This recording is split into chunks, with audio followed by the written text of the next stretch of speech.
नमस्कार मित्रों, आज की कहानी जो है, इस कहानी में हम बताने वाले हैं इन बातों को स्त्रियों को यानी अपनी पत्नियों को कभी नहीं बतानी चाहिए। जो भी पुरुष, जो भी व्यक्ति इन 3 बातें अपनी स्त्रियों को बता देता है तो वह पुरुष सदा के लिए ही करीब रहता है, तो पुरुष सदैव ही दुखी रहता है। तो दोस्तों, आज की हमारी यह कहानी बड़ा ही ज्ञानवर्धक और बहुत ही प्रेरणादायक है।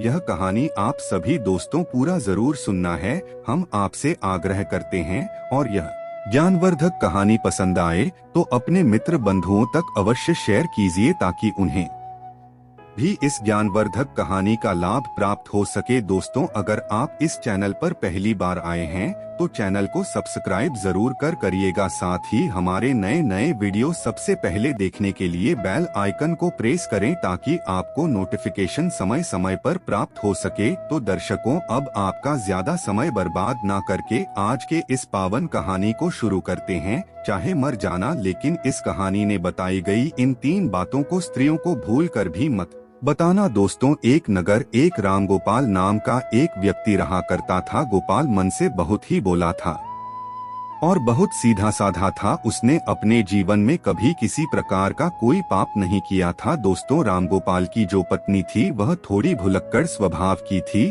और रामगोपाल के छोटे छोटे 2 बच्चे भी थे। रामगोपाल अपनी पत्नी से किसी भी प्रकार की कोई भी बात को नहीं छुपाता था और रामगोपाल अपने घर में अकेले ही कम आने वाला था। जिस नगर में रामगोपाल रहा करता था उस नगर में सबसे गरीब केवल रामगोपाल जी था। उसके अलावा उस पूरे नगर में कोई भी उतना गरीब नहीं था। दोस्तों, हर कोई रामगोपाल की पत्नी और रामगोपाल के गरीब होने के कारण उनका मजाक उड़ाया करते थे। दोस्तों, रामगोपाल के गांव में जो बड़े ब्रेसलेट थे उनके यहाँ नौकरी किया करता था और उनकी गायों को चलाया करता था, उनकी गायों को चलाता था और इसी वजह से रामगोपाल का घर चल रहा था। उसकी 2 टाइम की रोटी मिल रही थी। एक दिन की बात है, किसी कारणवश रामगोपाल जी सेठ के यहाँ काम किया करता था। रामगोपाल को बुलाता है और रामगोपाल से कहता है कि रामगोपाल, अब तुम्हें पाने की कोई जरूरत नहीं है क्योंकि हमने तुम्हारे अलावा किसी दूसरे को काम पर रख लिया है,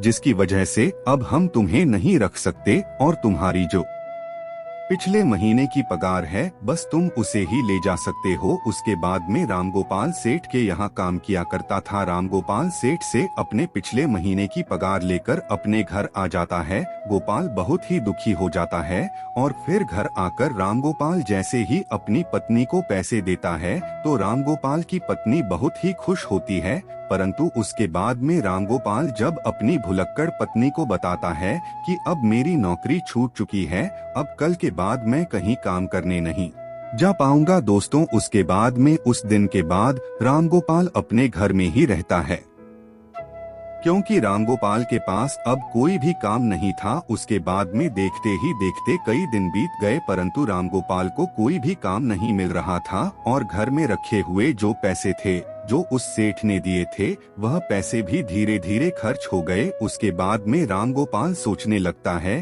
कि अब हमारे घर का खर्चा कैसे चलेगा। हमारे घर में कमाने वाला केवल मैं अकेला हूँ और मुझे कुछ ना कुछ तो करना ही होगा, वरना जिस तरह तो हम भूखे मर जाएंगे। दोस्तों, इस प्रकार देखते ही देखते कई दिन बीत गए और एक ऐसा समा जाता है जब रामगोपाल के घर में खाने के लिए एक दाना भी नहीं बचता है। रामगोपाल बहुत ज्यादा उदास हो जाता है और मन ही मन अपने आप को कोसने लगता है। और फिर एक दिन की रात रामगोपाल को अपनी पत्नी और अपने बच्चों के साथ भूखा ही सोना पड़ता है। अब कुछ खाने को नहीं मिलता है तो रामगोपाल कुल्हाड़ी लेकर घर से थोड़ी दूर एक जंगल में जाता है और जंगल में लकड़ियां काटने के लिए जाता है।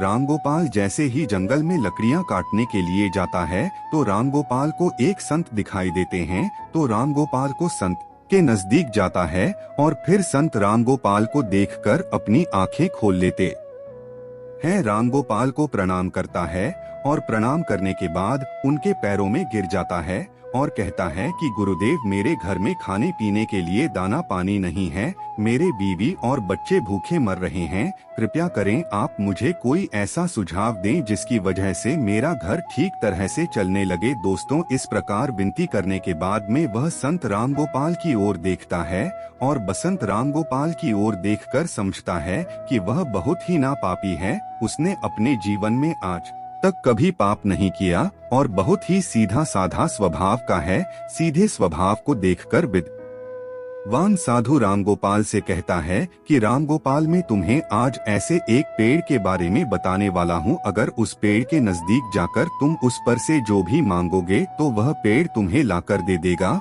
और अगर उस पेड़ का एक छोटा सा भी भाग, छोटी सी भी लकड़ी तुम तो लेते हो या काट लेते हो तो वह सोने में बदल जाएगी। इस तरह तुम अपना घर चला सकते हैं, अपने घर की गरीबी को दूर कर सकते हैं।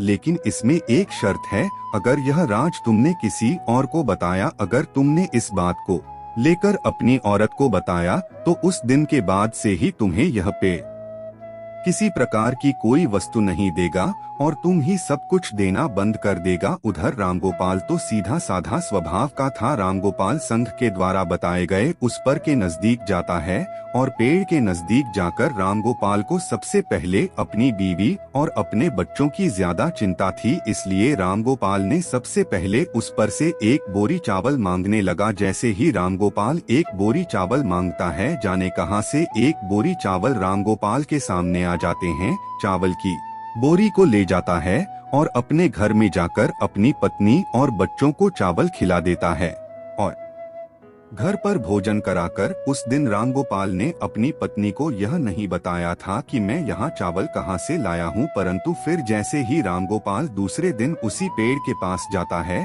तो रामगोपाल वृक्ष से 5 सोने की मुद्रा की मांग लेता है, और जैसे ही रामगोपाल सोने की मुद्राएं मांगता है तो वह पेड़ रामगोपाल को 5 सोने की मुद्राएं दे देता है। रामगोपाल 5 सोने के सिक्के पाकर खुश हो जाता है और अपने घर को आ जाता है। घर आकर रामगोपाल अपनी पत्नी को 5 सोने के खुश होती है और उसके बाद में रामगोपाल अपनी पत्नी को सारी बातें बता देता है, क्योंकि रामगोपाल की पत्नी ने जैसे ही रामगोपाल के हाथ में 5 सोने के सिक्के देखे तो वह रामगोपाल से पूछने लगी कि तुम यह कहां से लाए हो। तो रामगोपाल अपनी पत्नी को सारी बातें बता देता है।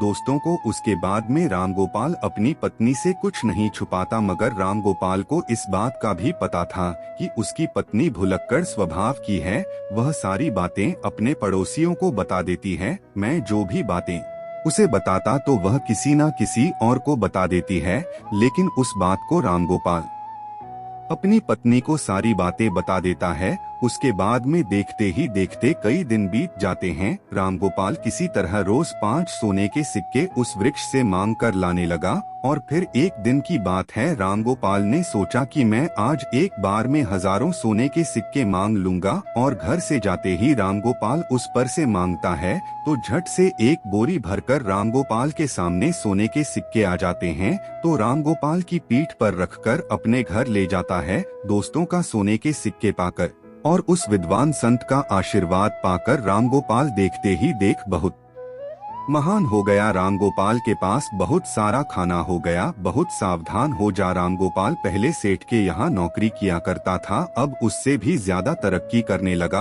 अब रामगोपाल उस सीट से भी ज्यादा धनवान हो गया। दोस्तों, यह सब देखकर रामगोपाल के सारे गांव वाले दंग रह गए और वे सोचने लगे कि आखिर यह भुलक्कड़ स्वभाव का रामगोपाल इतना धनवान कैसे हो रहा है। घर जाकर रामगोपाल से अगर कोई भी इस बात को पूछता है कि तुम आखिर इतनी जल्दी धनवान क्यों हो रहे हो, तो रामगोपाल किसी को भी सच नहीं बताएगा, क्योंकि ऐसा छिपा हुआ राज कोई नहीं बताता। परंतु वे लोग रामगोपाल को छोड़कर रामगोपाल की पत्नी से इस बात को पूछने लगे और कहने लगे कि तुम्हारा पति कहाँ से धन लाता है। तो रामगोपाल की पत्नी सारी बातें उनको बता देती है, और देखते ही देखते रामगोपाल जब एक दिन उस पेड़ के पास फिर से धन लेने के लिए जाता है तो वह पेड़ रामगोपाल को ध्यान नहीं देता है। रामगोपाल कई बार उससे मांगता है, मगर रामगोपाल के मांगने पर भी वृक्ष रामगोपाल को कुछ भी नहीं देता है। फिर उस दिन रामगोपाल अपने घर वापस आ जाता है और इस चीज के बारे में ज्यादा नहीं सोचता है। फिर जब रामगोपाल दूसरे दिन उस वृक्ष के पास जाता है तो उस दिन की रामगोपाल कई घंटों तक उस वृक्ष से मांगता रहता है, मगर कुछ भी उसे प्राप्त नहीं होता। रामगोपाल निराश होकर सोचता हुआ अपने घर आ जाता है। फिर रामगोपाल अपने घर आकर अपनी पत्नी से कहता है कि यह भाग्यवान, आज मैं पेड़ के यहाँ से खाली वापस आया हूँ। आज मैंने पेड़ से धन मांगा तो उसने कुछ नहीं दिया। कहीं तुमने किसी को इसके बारे में बता तो नहीं दिया। दोस्तों, रामगोपाल की पत्नी भुलक्कड़ स्वभाव की थी। वह अपने मन में किसी भी प्रकार की बात नहीं रोक पाती थी। तो रामगोपाल की पत्नी रामगोपाल से कहती है, मुझसे गांव के लोगों ने पूछा कि इतना सारा धन तुम्हारे पास कैसे आ रहा है, तो मैंने उन सबको बता दिया। तो दोस्तों, अपनी पत्नी के मुख से यह बात सुनकर रामगोपाल समझ जाता है, यह तो सारी करतूत मेरी बीवी की ही है। दोस्तों को उसके बाद रामगोपाल अपनी पत्नी को बहुत डांटता है और फिर इसी तरह दिन बीते रहे। ऐसे ही कई दिन बीत जाते हैं। रामगोपाल के पास जो भी था वह सारा धन खर्च होता जाता है और देखते ही देखते रामगोपाल अमीर से गरीब होने लगता है, गरीब बन जाता है। रामगोपाल की स्थिति पहले से भी खराब हो जाती है, कुछ खाने को नहीं रहता है। एक दिन वह आ गया। रामगोपाल की पत्नी और रामगोपाल और उसके बच्चे रात को भूखे सोने लगते हैं। तब रामगोपाल अपनी पत्नी को कोसने लगता है और अपनी पत्नी से कहता है कि भुलक्कड़, यह सब कुछ तेरी वजह से हो रहा है। अगर मैं तुम्हें ना बताता तो आज मुझे यह बुरे दिन नहीं देखने पड़ते। इस प्रकार रामगोपाल अपनी पत्नी से कहता है। दोस्तों, कहा जाता है कि अब पछताए क्या होत जब चिड़िया चुग गई खेत। इस प्रकार रामगोपाल अपनी पत्नी से कहता है, मगर वह तब तक लेट हो चुका था। एक दिन रामगोपाल उसको ढूंढने के लिए फिर से जंगल में जाता है, मगर रामगोपाल को संत विद्वान साधु उसे पूरे जंगल में नहीं मिलता है। रामगोपाल को ढूंढते ढूंढते कई घंटे बीत जाते हैं और कई घंटे बाद रामगोपाल को बहुत मिल जाते हैं। संत मिलते ही रामगोपाल संत के चरणों में गिरकर रोने लगता है और कहने लगता है कि गुरुदेव, आखिर मुझसे ऐसी कौन सी भूल हो गई है जिसकी वजह से आप मुझसे रूठ गए। आप मेरे दाता हो, आप ही मेरे विधाता हो। यह विधाता आप मेरी भूल को क्षमा करें, क्योंकि मेरी एक फूल के कारण आज मेरे बच्चे भूखे सो रहे हैं, मेरी संतान भूखी सो रही है। इसलिए हे प्रभु, आप मेरी सहायता करें। दोस्तों को उसके बाद में विद्वान साधु रामगोपाल से कहता है कि रामगोपाल, अगर ऐसी बात है तो मैं तुम्हें माफ करता हूँ, परंतु आज मैं तुम्हें ऐसी 3 बातें बताने वाला हूँ और मेरी बात, यह 3 बातें किसी को कभी भी अपने जीवन में, यह 3 बातें चाहे कोई पुरुष हो या तुम्हारी पत्नी हो, यह बात अपनी स्त्रियों को नहीं बतानी चाहिए। इन बातों को अपनी स्त्रियों को बताता है, वह पुरुष जीवन में सदा के लिए दुखी रहता है, सदा के लिए जीवन में करीब रहता है। दोस्तों को उसके बाद में विद्वान संत कहते हैं कि रामगोपाल, अगर इन 3 बातों को आज से ही तुम अमल कर लोगे तो फिर से तुम्हारे अच्छे दिन आ जाएंगे और फिर से तुम्हारे पास उसी तरह धन आने लगेगा जिस तरह तुम्हारे पास पहले आ रहा था। तो फिर वह संत रामगोपाल को पहली बात बताने लगते हैं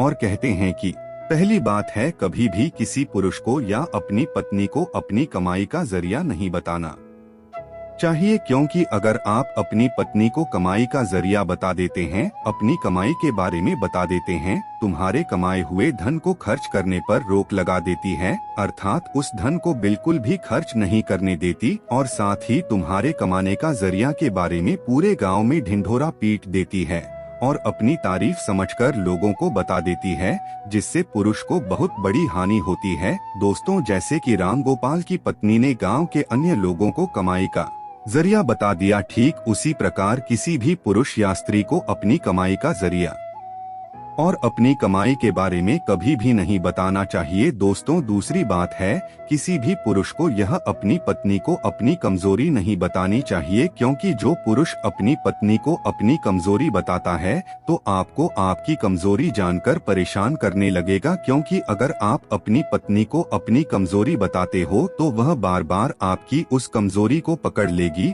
और आपसे अपना काम करवाने लगेगी, उस कमजोरी को पकड़कर आपको दबाने लगेगी।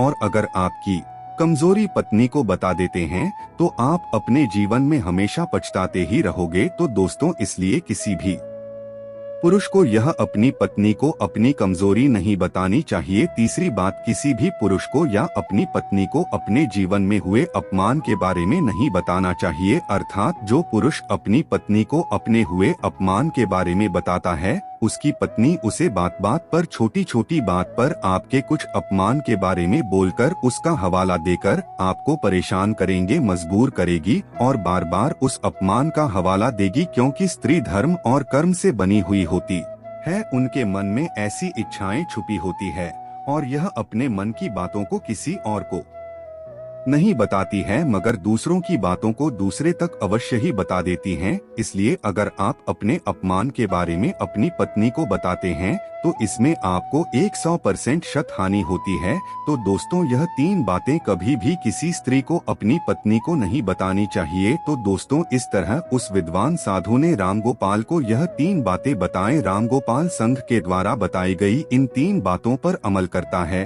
और उसके बाद में अपने घर जाता है। फिर देखते रामगोपाल के अच्छे दिन वापस आने लगते हैं। उस विद्वान संत के द्वारा बताई गई 3 बातों पर अमल कर रहा था और जब अपनी पत्नी को यह 3 बातें नहीं बताता है तो रामगोपाल फिर से रंग से राजा बनता हुआ अपने आप को देखता है। तो दोस्तों, इस प्रकार यह 3 बातें स्त्री को नहीं बतानी चाहिए। दोस्तों, यह कहानी आप सभी को कैसी लगी कमेंट बॉक्स में जरूर बताइएगा। हम की उम्मीद करते हैं कि आप सभी को हमारी आज कहानी बेहद पसंद आई होगी। पसंद आई हो तो लाइक, कमेंट, सब्सक्राइब करना ना भूले। धन्यवाद।